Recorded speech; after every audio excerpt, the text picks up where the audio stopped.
Good afternoon. My name is Samantha Garrido. I will be presenting Mental Health and Child Development amongst Preadolescents. This is a program I want to develop in our school systems starting this following year. Mental health, this is our slide 2. Mental health is a topic that's easily described, however difficult to define.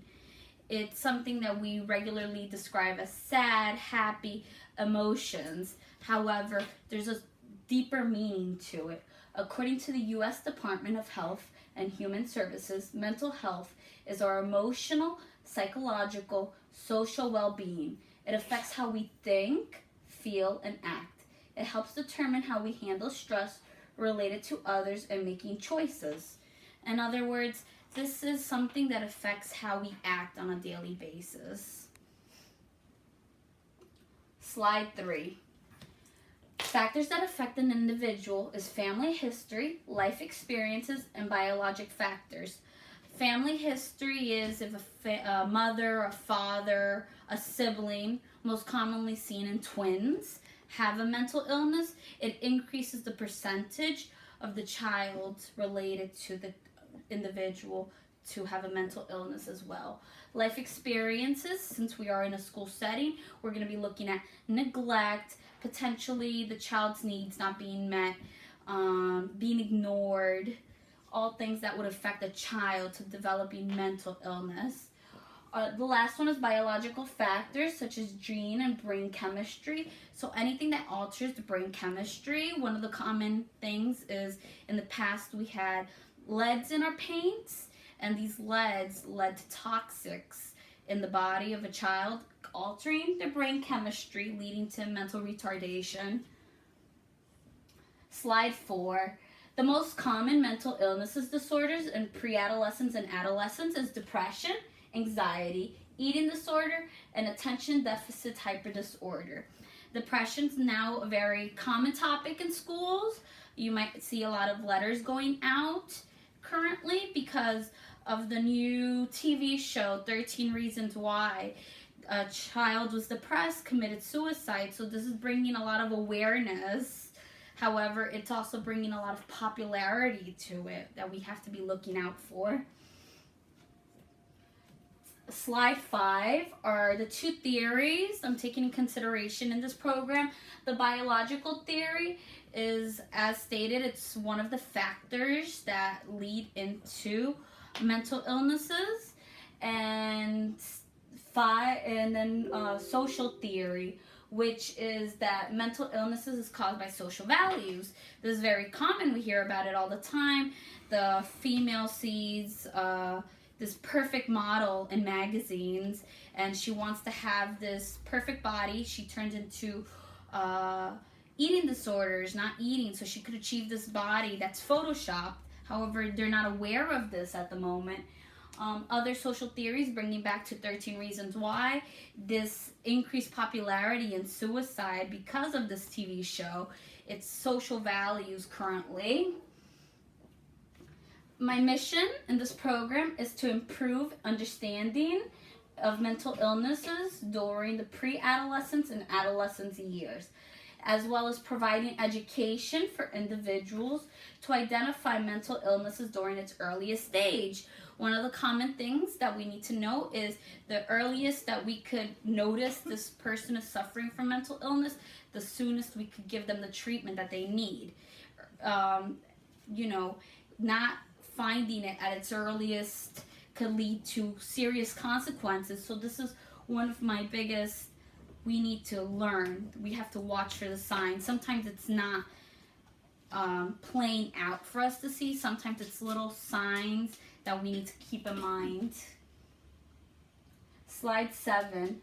The goal of this program is students will understand the different types of mental illnesses, how to identify early warnings of mental illnesses. This is also important for parents as well as teachers and staff members to be aware something's wrong. And lastly, the importance of seeking help. Again, this is very a cultural thing as well. A lot of people are ashamed of not seeking for help, but it's really important to have somebody there to have treatment correctly. Slide 8, these are my objectives. I have a lot of objectives. By the end of this program, students will identify 4 major types of mental illnesses that affect pre-adolescents and adolescents. Students will identify 2 contributing factors to mental illnesses. Students will identify 2 verbal cues of mental illnesses, going back to we need to keep an eye out. There's verbal and nonverbal. Students will identify 1 behavioral cue of mental illness. Students will identify 1 environmental cue of mental illness. Students will demonstrate how to seek for help. Lastly, students will identify 2 crisis helplines. Currently, we have the planning and advisory meetings. This is slide 9. We have the superintendent because we need him here to provide the leadership of this program, organize it, and have somebody looking over us. We have the school nurse because we need to have people that are supporting the students and are well aware of this mental illnesses and they're educated to understand. Teaching staff because you are the eyes of the students.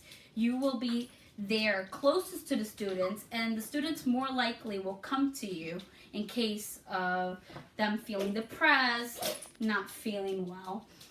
Guidance counselor, again, because guidance counselors are there. Students will come up to them, speak to them, tell them about their problems currently, what is affecting them, things that might not be going well in their family.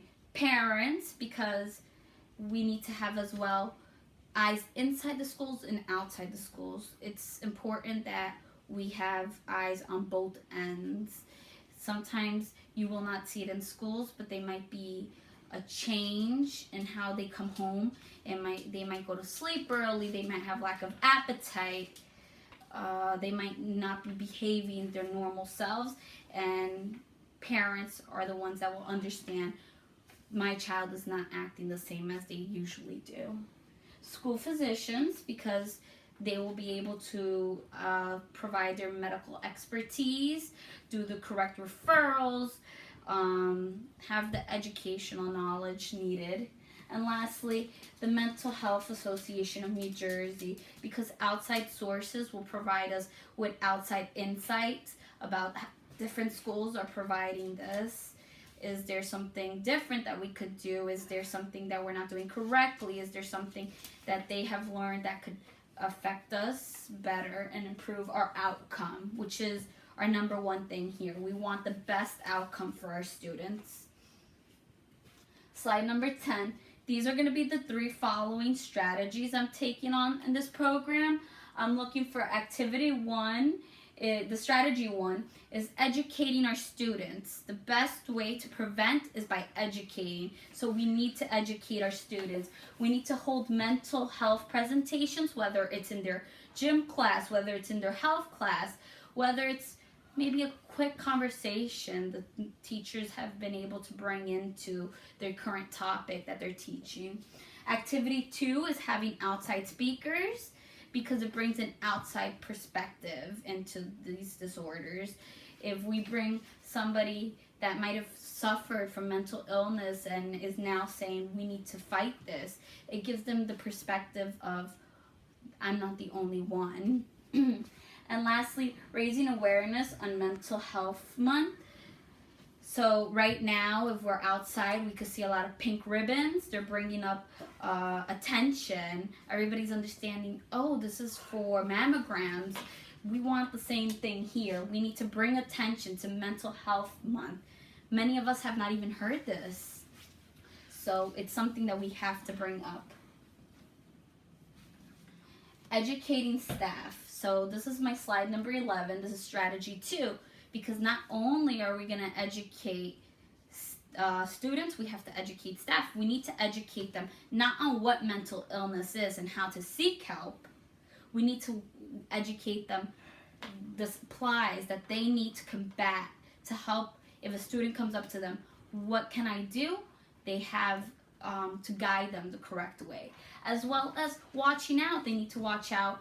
Oh, the student used to be a straight A student. Suddenly their grades are deteriorating. Something's not going right with them. Or they were a regular student in the class. Suddenly I'm seeing them skip class.